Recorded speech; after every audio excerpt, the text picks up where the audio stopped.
host Nelson with Cascade Sports, and today we have another one of our local ballers that's back in the city for a minute.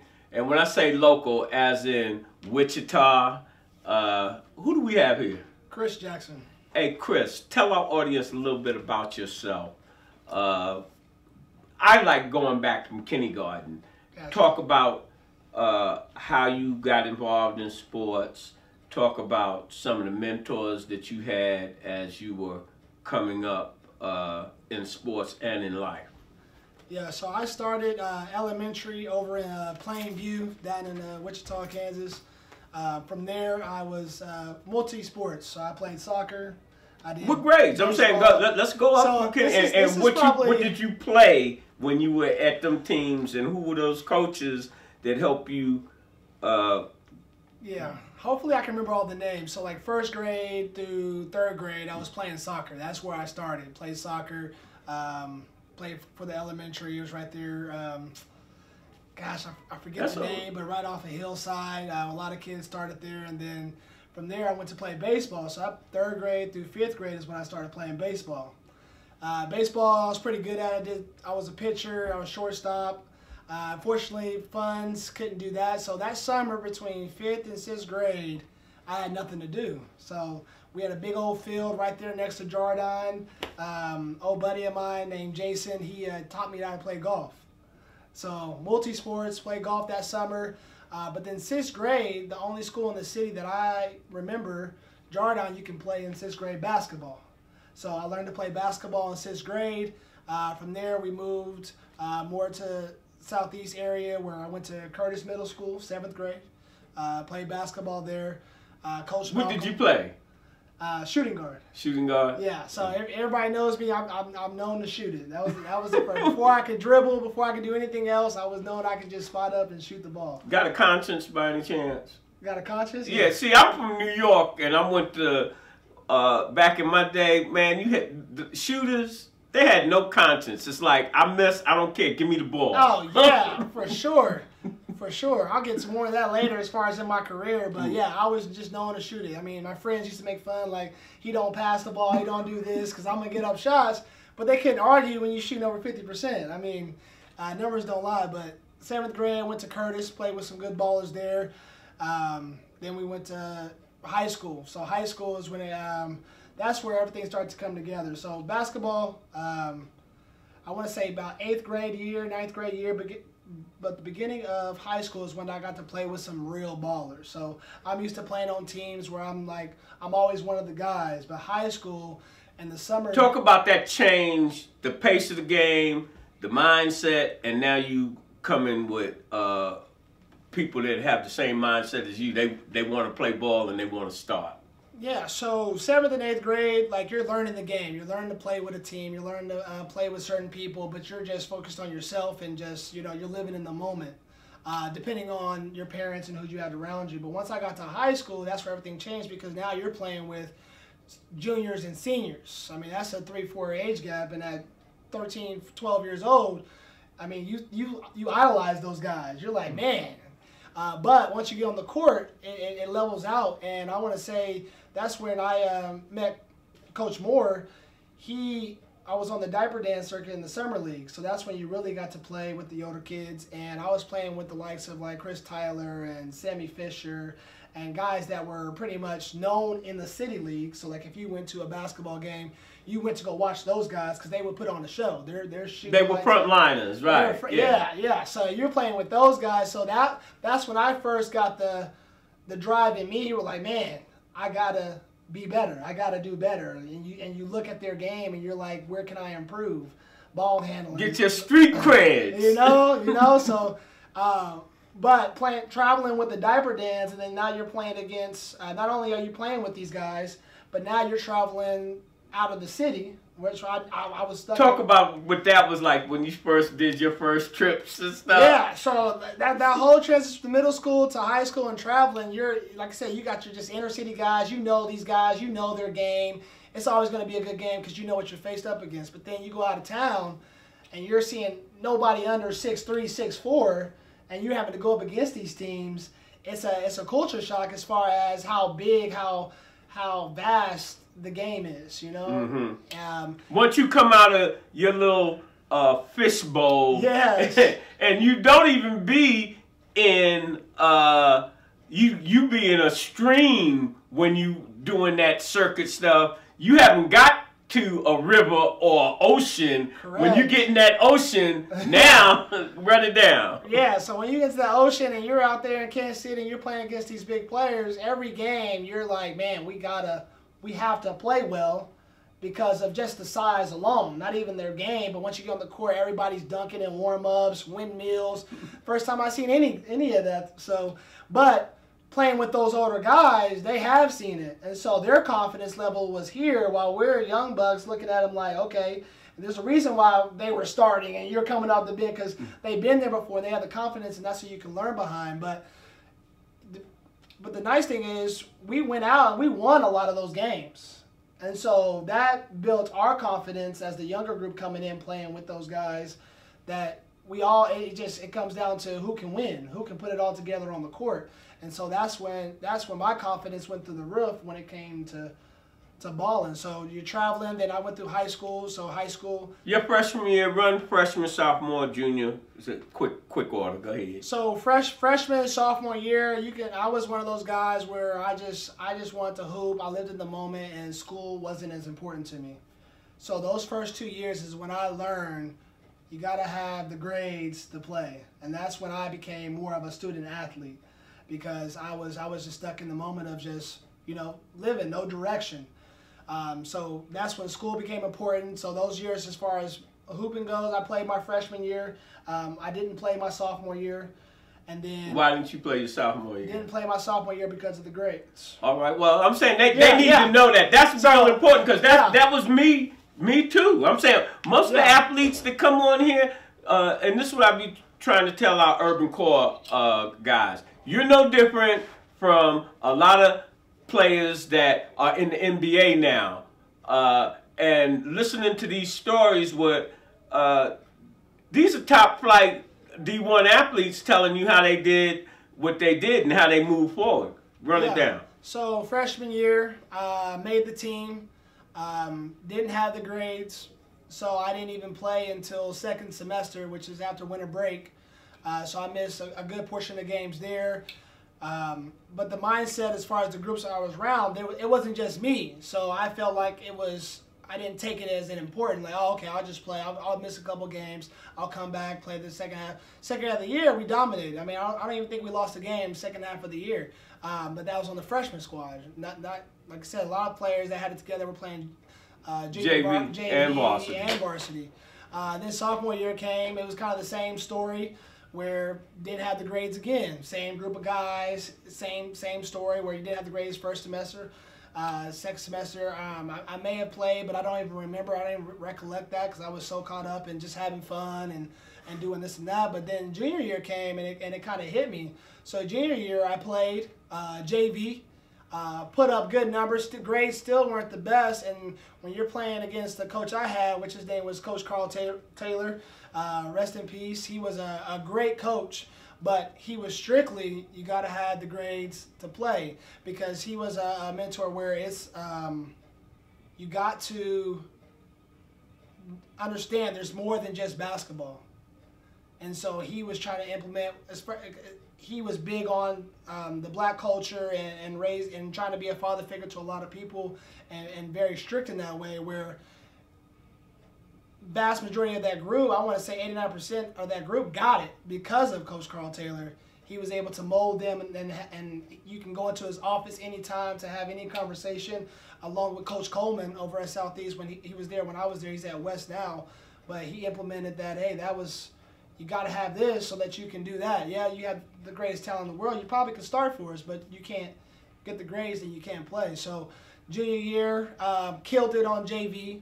Killed it. I always felt like I could have had that position, but again, I still got D's on my report card and that, so I never got that chance. So junior year, I probably averaged, 25, 30 points, and then senior year came. That's when I finally got to play. Even then, Did they need you more so? Did they let you play Not necessarily. Grades, right. grades were still kind of. Well, some coaches, you know, they want your grades, they want this and that, but at the same time, they want to win. Yeah. And they might, where they would bench you, they might let you play. That doesn't take anything Right. away from the message they telling you, get your books. Right. Yeah. No, but he was zero tolerance. So Dang. grades still an issue, but finally senior year we had a very good squad. Fortunately, we had a couple guys that was, like I said, I didn't play much at the very beginning of the season, but I got molded in and we had a good run once I was able to get in and play. So I'm a shooting guard. Like I said, at this point I'm able to move the ball and make plays. I wasn't the fastest, wasn't the quickest, but I knew the game of basketball. What was your physical stature at that time? Very skinny. Just skinny kid. How tall and what's your 6'2", 6'3", skinny frame, can shoot the ball. You have a crossover? I had a little bit. I had a couple moves. The thing about my game was I wasn't the fastest, wasn't the quickest, didn't have the best handles, but I knew how to read body language and how to come off screens and how to set screens. Tell me this, did you go hard in the paint or did you tiptoe through the tulips as you went down low? I tiptoed. I never learned in that part. I want to say all the way maybe until my sophomore year of college, where it's an art to finish at the rim in the game of basketball. So once you get into that paint, there's a lot more bodies.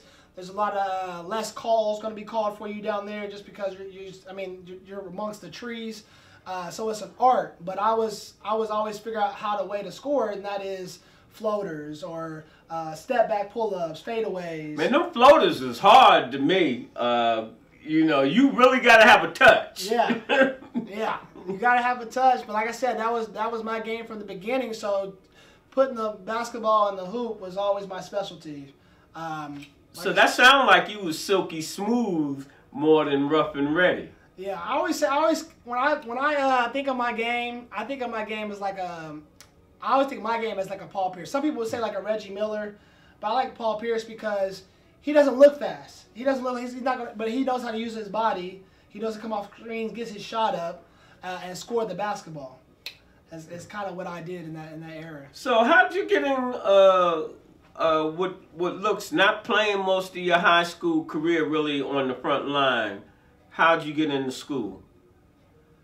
I got into school by just realizing I needed it to play. So once I left for college, that's when I was like, okay, I gotta get it together if I want to play. I'm out here on my own. There's no mom, there's no dad. It's just me. So at the same time, the high school experience and just, you know how a kid, you tell your kid to do something, they don't do it around you, but then they get out and then they're perfect angels for somebody else. That's kind of what it was. I got out of the city. I went to school. Grades I still wasn't like a straight A student or anything like that, but I understood it where, hey, you got to do what you got to do in the classroom, not only just for basketball, but now you're working towards a degree. You're working towards doing more with your life, and they're talking about careers and trades and all of that. And so I think it may get given me more interest.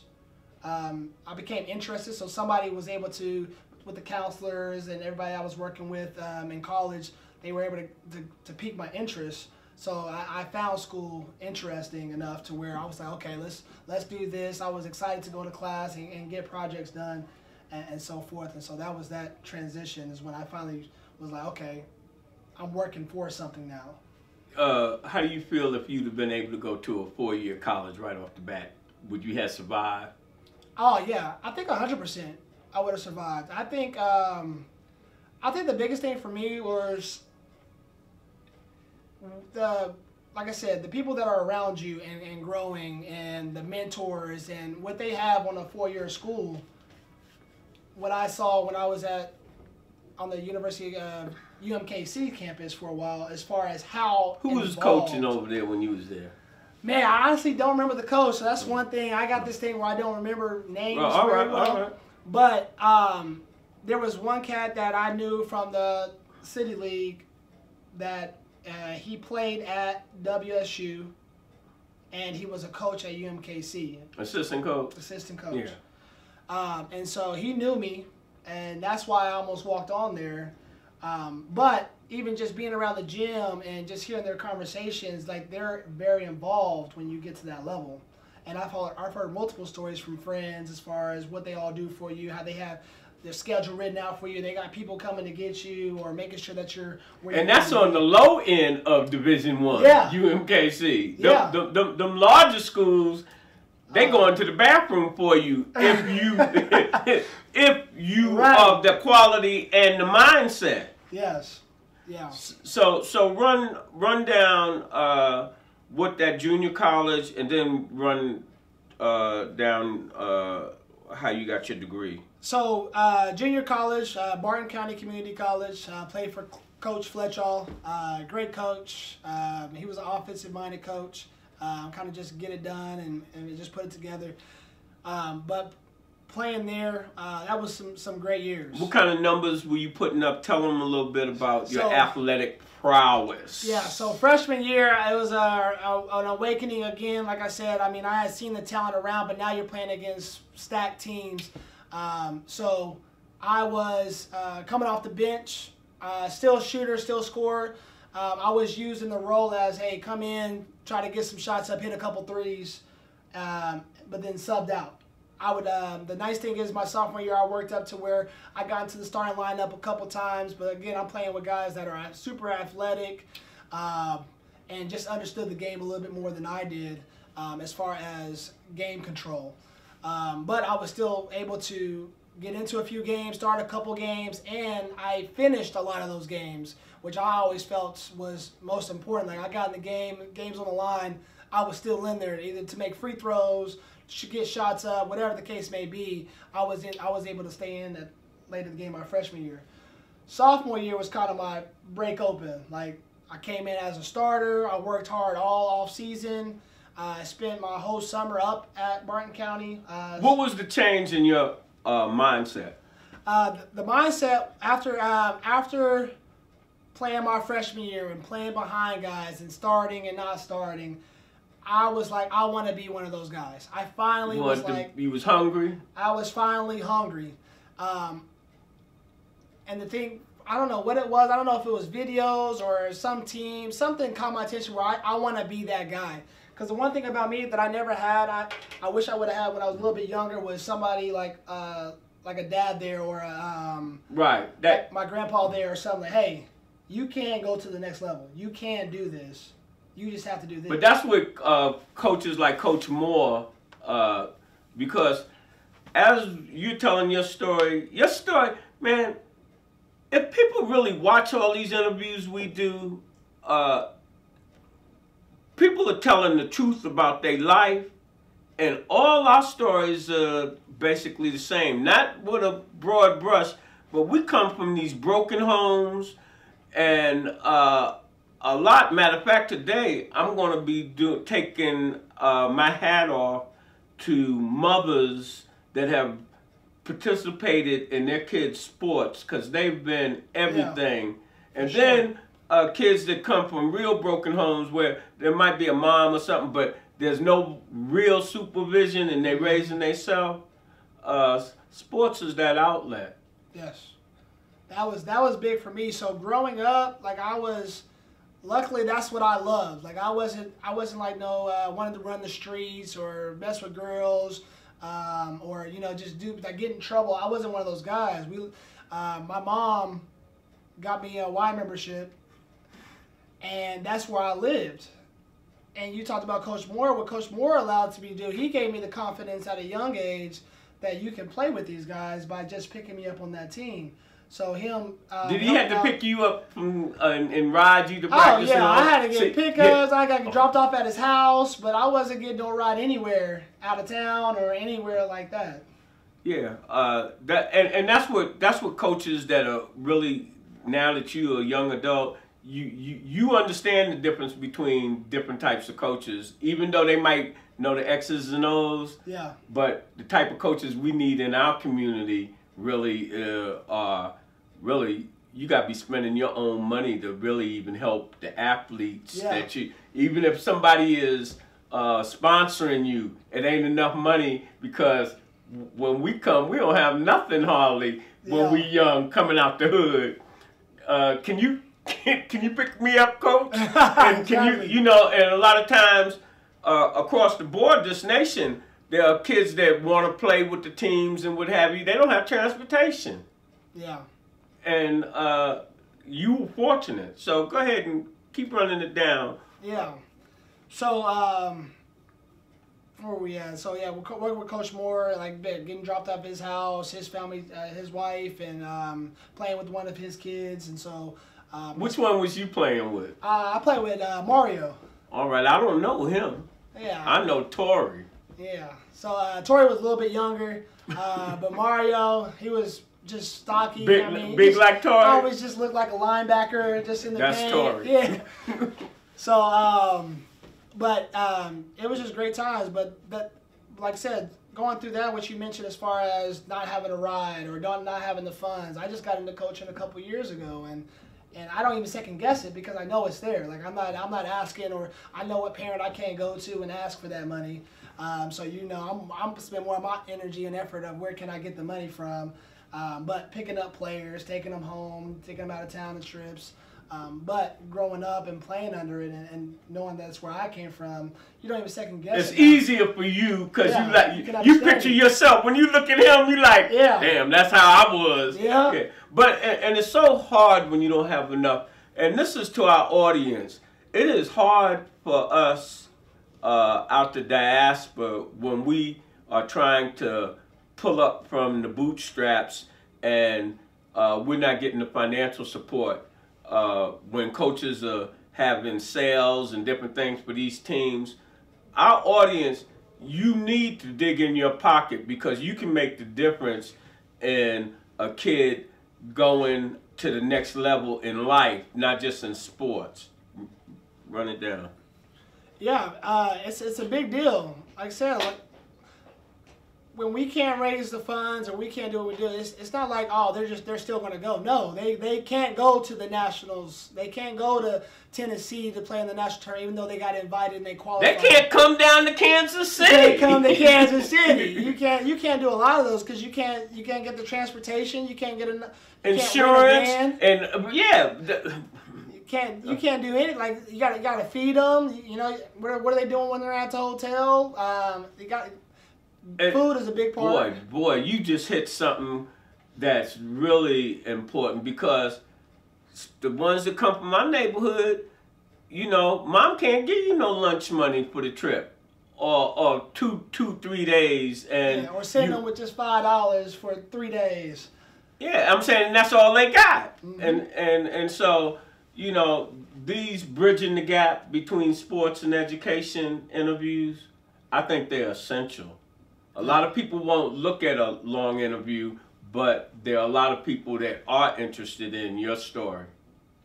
So, what was your senior year like in college, and how much do you think that you matured, not just as a baller, as a person, as a black man?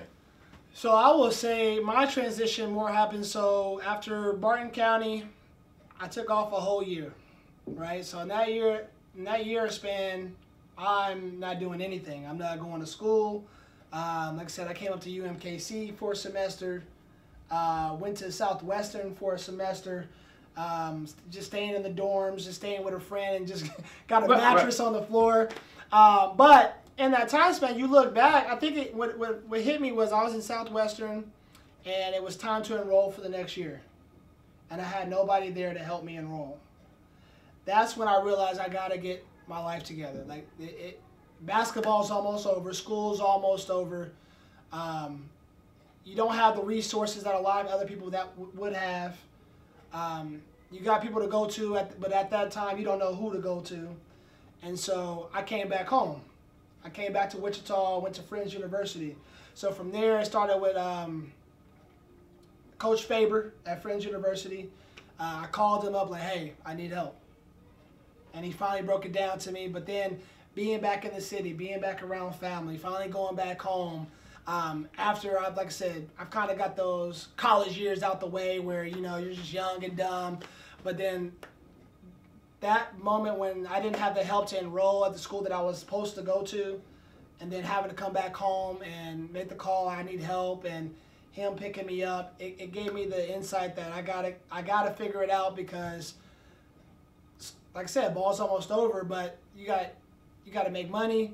You got to have somewhere to live. At this time, at all those places, I was bunking with people. I was sleeping on floors, sleeping on couches, sleeping at my cousin's house, at my aunt's house, had a spare bed. That's how I was moving. But when I came back home, I was like, you know what? I gotta figure this thing out. I gotta get my degree. I gotta start looking at what I want to do for a living. And so I had good help when I went to Friends University as far as mentorship, and then like the counselor helped me as far as what do you like to do, give me an actual quiz of what I would be best for based off of my answers. So I got into the school, I got into the classes that I still use today. And then as far as basketball goes, that's when I had my best year, probably my juniors and senior years. Confidence was through the roof, played with a very good team, played with very good players. I'm playing with Romar Jones, Avery Richardson, Mike Hyde, just a very stacked squad at an NAIA school. And we went on to win 17-1 in conference.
This program is brought to you by the City of Fountains Coaches Association.